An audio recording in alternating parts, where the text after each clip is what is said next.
You lost, sweetheart.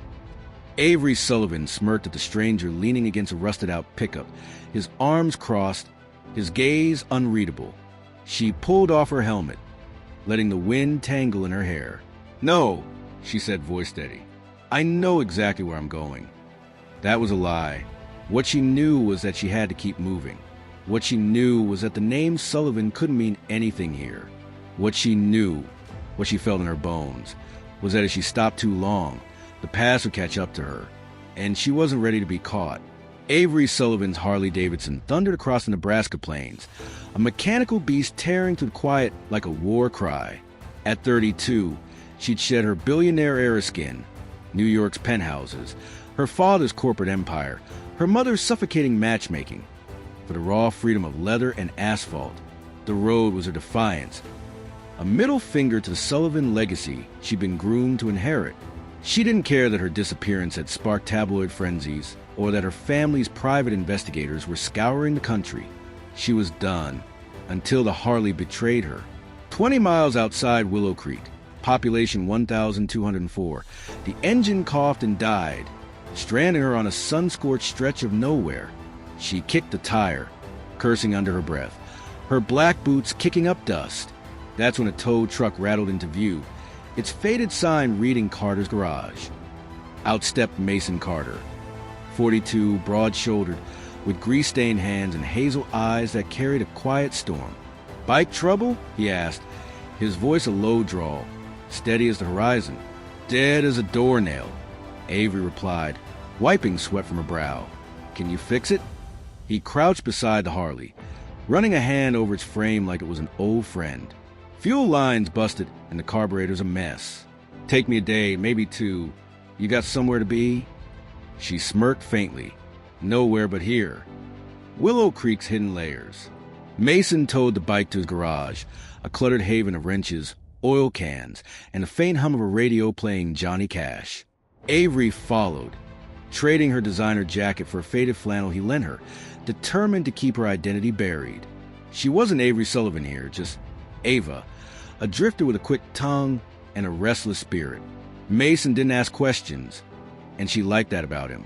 Willow Creek was a speck of a town, its pulse beating through Ellie's Cafe, where Avery took a job pouring coffee to pass the time. The locals embraced her. Walt, a grizzled vet with endless war stories. Ellie, a sharp-eyed widow who saw more than she let on. And Lila, a teenage runaway working the grill, her wary glances hinting at secrets of her own. But it was Mason who tethered Avery to this place. He dropped by the cafe after closing the garage, sharing fries and silences that felt more intimate than words. They fished at the creek, her laughter ringing as he taught her to bait a hook. At the town fair, he pulled her into a slow dance under string lights, her head against his chest, his heartbeat a steady anchor. For Avery, it was a revelation, being seen as herself, not a prize or a headline. Mason had no idea she was worth billions, and she guarded that truth like a fragile treasure. But secrets don't stay buried in small towns. Shadows on the horizon. Trouble crept in slowly. First, it was a black SUV idling outside the garage, tinted windows glinting ominously. Mason noticed, his jaw tightening, but he said nothing. Then Lila started acting strange, flinching at loud noises, disappearing for hours. Avery caught her one night behind the cafe, counting crumpled bills with shaking hands. "You okay?" Avery asked. Lila's eyes darted. "Just saving up. Don't tell Mason." Avery nodded, unease prickling her skin. She didn't push, but the pieces didn't fit. The real blow came on a rainy afternoon. Mason was at the cafe, sipping coffee, when he spotted a tabloid in the trash. "Sullivan heiress vanishes. Billionaire's daughter on the run?" The photo was unmistakable. Avery, his Ava, in a sapphire gown, smiling stiffly at some gala. His stomach dropped. He stormed to the garage, where she was tinkering with a carburetor, and slammed the paper down. "This you?" His voice was a jagged edge. She froze, oil-smudged hands trembling. "Mason, listen." "Don't." He cut her off, eyes blazing. "You lied to me, made me think you were real." "I am real," she insisted, stepping closer. "This, us, It's the truest thing I've ever had." He turned away, shoulders rigid. Trust was a wound he'd never healed. Not since Tara, his ex-fiancée, had cheated with his best friend and left Michelle. "You're a fantasy, Ava. I can't do this again." Before she could fight back, tires screeched outside. A sleek Mercedes rolled up, and Ethan Sullivan stepped out, Avery's older brother, all tailored suit and cold authority. Behind him was Bryce Dalton, a slick-haired man in his 40s, her father's chosen fiancé. "Avery," Ethan said, voice clipped. "Father's done waiting. The engagement's set. Let's go." Bryce smirked, eyeing her like a trophy. Time to stop playing rebel, darling. Mason's fists clenched. "Go," he said, voice hollow. "That's where you belong." Her throat burned, but she swallowed her plea. She scribbled a note. "Thank you for showing me what freedom feels like." Left it on his workbench and walked out into the rain, the Mercedes swallowing her whole. The gilded cage and a desperate plan. Back in New York, Avery was a prisoner in satin and sapphires. The engagement gala loomed, a spectacle to cement the Sullivan-Dalton alliance, her father's latest power play. Bryce was a snake, all charm and calculation, whispering promises of partnership, while his eyes roamed her like she was property. Her parents watched her every move, her mother's smile brittle, her father's gaze unyielding. "This is your duty," he'd said. "Don't disgrace us." But her mind was in Willow Creek. Mason's quiet strength, the creek's murmur, the freedom she'd tasted. She hid her despair behind a mask, plotting an escape she couldn't yet see. In Nebraska, Mason drowned his regret in whiskey. He'd pushed her away, let fear win again. Flipping channels one night, he froze. There she was, on a news broadcast from the gala, her face a portrait of misery. The camera lingered as Bryce slipped an arm around her, and something snapped in Mason. He'd been wrong. She wasn't Tara. She was Ava, his Ava, and he'd let her go. He sold his Indian Scout, the motorcycle he'd rebuilt piece by piece, and bought a bus ticket to New York. But there was a catch, Lila. She'd vanished from the cafe, leaving a scrawled note. "Sorry, Em. Had to run." Ellie confided in him. Lila was in debt to a local thug, Jake Russo, a lowlife with a reputation for breaking kneecaps. Mason cursed. He couldn't leave her to that fate. Tracking Jake to a dive bar, Mason found Lila cowering in a booth, Jake looming over her. "She owes me," Jake sneered, cracking his knuckles. "She's done owing you," Mason growled, slamming cash, half his bike money, on the table.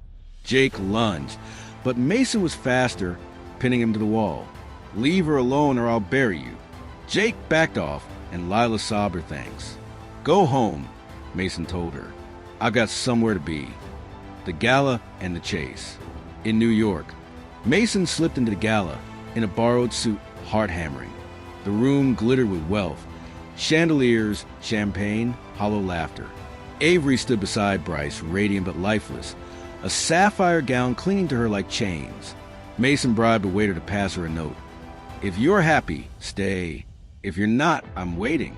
She unfolded it mid-toast, her breath catching. Bryce droned on, but her eyes scanned the crowd, finding Mason's. For a moment, time stopped. Then she moved, shoving past guests, kicking off her heels, bolting for the exit. Bryce shouted, her father roared, but she was gone, stealing Ethan's car keys from his coat and peeling out into the night. Mason, thinking she'd hesitated too long, boarded his bus back to Nebraska, rain streaking the windows. He stared at his hands, callous and empty, convinced he'd lost her for good. Avery drove west, pushing Mercedes to its limits, her pulse racing. She reached Willow Creek at midnight, rain hammering the garage roof. It was dark, empty, her note still on the bench. She sank to the floor, soaked and broken, when headlights pierced the gloom. A bus screeched to a halt, and Mason stepped off, shoulders slumped. Their eyes locked. "You came back," he whispered, voice cracking. "I never wanted to leave," she said, standing.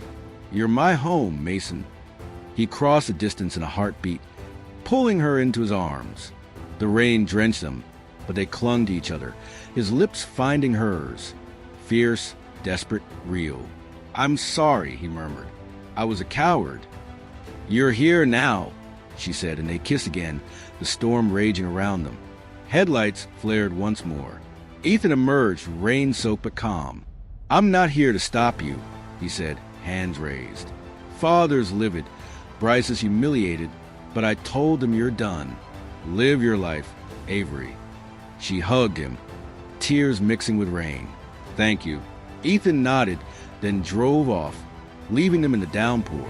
6 months later, a new dawn. The garage buzzed with life. Avery, grease-streaked and grinning, handed Mason a wrench as they rebuilt her Harley. Together this time. They bought a fixer-upper by the creek, its porch adorned with wind chimes she crafted from scrap. Her inheritance sat untouched in a vault. She didn't need it.